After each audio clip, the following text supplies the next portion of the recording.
Hey everyone, if y'all don't know me, my name is Samantha and I'm Komplex's newest social media manager. So happy Women's History Month. In case y'all don't know, March is Women's History Month. And to kind of celebrate and recognize that, here at Complex, we're going to be spotlighting 5 of our women clients who own their own businesses. We're really excited to do this throughout the month of March. And to kind of kick things off today, we are here with Breona Hayes from the Hayes Solutions Group. So thanks for being here, Breona. Um, Thank you. yeah, do you want to tell us a little bit about yourself and kind of what your business does? Sure. So thanks again for having me, Samantha. I am Breona Monique Hayes. Go by my middle name. It's a thing. I am the founder and CEO of the Hayes Solutions Group. We are a boutique consulting and training firm for culturally affirming Title IX and sexual assault prevention services. Great. So kind of bouncing off of that, I guess, could you tell us a little bit just about your kind of career journey? Like, why'd you pick consulting? How'd you get started? And then have you kind of worked your way up to CEO and founder of your own business? Absolutely. So I love this question because I love to tell people my job came to me. This profession, like, honestly fell in my lap. I've been in higher ed now for 14 years, and I was in a different position at the last institution I was in, and we needed a Title IX coordinator. And the president saw something in me and asked, could you do this? And at the time, I had a master's in mental health counseling. I'm like, yeah, but they're not the same. But sure, a transferable skill is a transferable skill. And so I got into this field really green, unknowing of what, I mean, when you hear Title IX, you most often think sports and athletics only. But it is so vast and it is so complex that the training that I have been able to have and like go further ultimately led me here to work with the pop culture centered focus, really focus on our Generation Z community members and also our baby boomers, although they are transitioning out of the workforce. You often find that those two subsets of the population for my line of work was a very taboo topics. And I felt that it was the right time for me to step out. And I'm so glad I did. And you kind of talked about how it like kind of landed in your lap, but based on what you said, I mean, you kind of worked up for it and really kind of progressed. Well, I'll say this, Samantha. It did land in my lap, but also my line I love to tell people is victory loves preparation. And I think when you are preparing yourself for greatness in whatever avenue or passion, a line of work that is, then goodness comes to you. And you will ultimately line up with your purpose in your preparation. What type of impact have you seen so far on this younger generation and through your work and, and through your own business? How have you kind of seen things work out so far? Impact that I've seen is just the way that they've galvanized on campus, speaking up about things that they don't like to see that's happening on campus as it surrounds sexual assault or like even when we say sexual assault, the umbrella is so wide. So that includes interpersonal violence, domestic violence, stalking, those type things that have been kind of swept under the rug sometimes and in higher ed. I mean, even in corporate America, right? Them having the voice to say no, we can do better. The culture can change with us. We can be those change agents, and I think that has been very rewarding to see.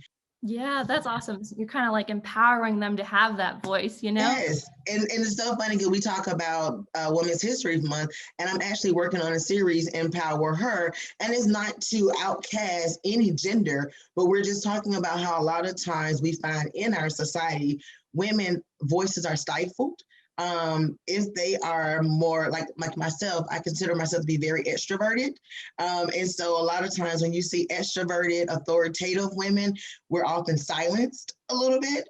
And I want them to know, hone in on your power. Know that you rock. Like no one has to silence you. You have every right to speak. So that is the very encompassing of it all. Yes, awesome. Well, I know, you make it sound really easy, but I'm sure it's not, it's no easy feat for sure. So what's one of the toughest challenges you face sort of as a woman leading your own business? So I don't want to be stereotypical when I say this, but it's the truth.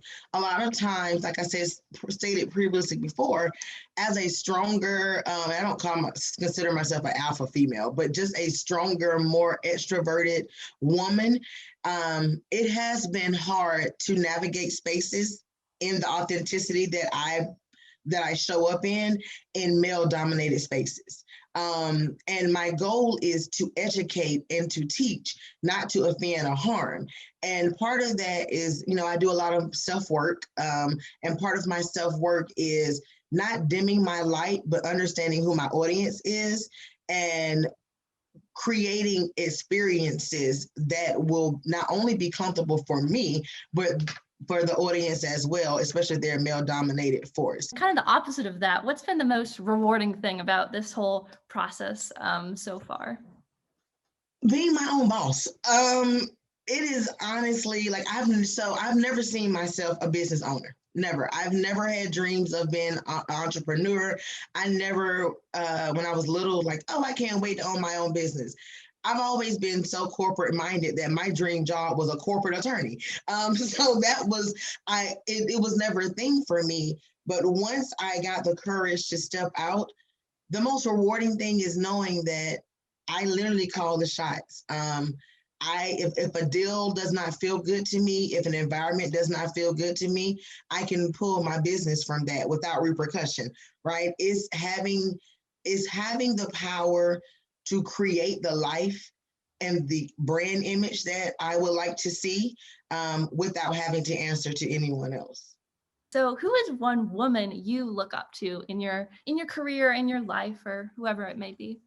So, the customary answer, of course, is my mom. She is my hero. But outside of that, I really do give a lot of credit to my mentor, who is Shelly Willingham. Shelly is a CEO. She's a founder of not one but two companies, Vision and Passion International, as well as Douglas Alexandria.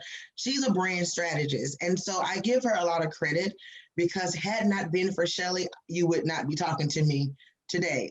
She was very encouraging in pushing me. She said, "You have all of the tools, you have everything you need. Why would you not start your own business?" And of course, I gave the usual answer, regular paychecks, health insurance, and living the life I'm accustomed to, all of the fears and the things that you have prior to taking that leap. And I remember us having a conversation, and she said, "You only fail when you don't try." Because in the trying and if you do not land where you wanted to, there were still lessons in that. And she was so right. Wow. I think that's a great point. Just women supporting women. That's Yes, what we like to hear. That's what we like to see. Like, I'm super glad that was kind of one of your favorite mentorship kind of things. yes. So, our last question here is kind of what's your top advice for other women looking to maybe start their own business or kind of enter the leadership industry in the same way you have? So I've always say remain authentic. Your authenticity will open doors that sometimes your education or your skill set can't. And in your authenticity, make sure you hone in on what your skill and your passion is. Like I've stated before, even though I've been doing this for years, I am continuously obtaining certifications. I am always in training because there's always something new. So, a continued learner of your craft. And another thing, have a solid plan. I would say get a business coach, but if that's not a feasible a maneuver for a person, a woman at a time, then just have a solid plan and work your plan and deviations do not mean that your plan is over. It just means that you have to pivot, but it's still part of your plan. Cool. Well, I think that about wraps up our chat for today. So, thank you so much again, Brianna, for being here today. You're welcome. Thank you so much for having me again. It's been amazing. Of course. And you can check out the Hayes Consulting Group the Hayes Solutions Group at thehayessolutionsgroup.com. And they have an Instagram that you can follow at Brianna the Solutionista. So make sure you guys go check them out. And yeah, thank you guys. Thank you.